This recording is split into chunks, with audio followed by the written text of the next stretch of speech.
Kumusta ka kaibigan?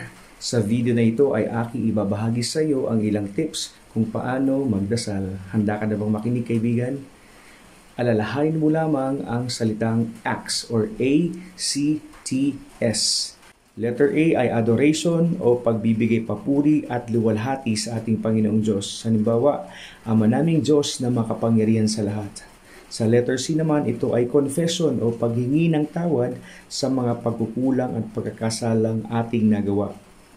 Sa letter T naman ay thanksgiving o pasasalamat sa mga pagpapala at mga natatanggap po nating blessing sa ating Panginoong Diyos. Kung sa palagay po natin ay naubusan na po tayo ng ipagpapasalamat sa ating Panginoong Diyos, gamitin mo lamang ang mga letra sa alpabeto upang hindi ka maubusan ng ipagpapasalamat sa ating Panginoong Diyos. Halimbawa, umpisan mo sa letter A, magpasalamat ka ngayong araw dahil nabigyan ka ng letter A, apple. Then bukas naman, nabigyan ka ng bola, magpasalamat ka, letter B, bola. Kaya maraming letters yan ng alpabeto, kaya hindi ka maubusan ng ipagpapasalamat sa ating Panginoong Diyos. And sa letter S naman ay supplication. Ito naman yung mga request po natin sa ating Panginoong Diyos. Marahil ito ay pagpapala, kalakasan, proteksyon.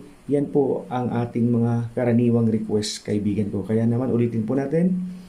ACTS, adoration o pagpupuri sa ating Panginoong Diyos. Confession or paghingi ng tawad. Thanksgiving, pasasalamat, and S, supplication or ito yung mga request po natin. Kung ang video na ito ay nakatulong sa iyo, like and share mo na upang makatulong ka na rin sa iba.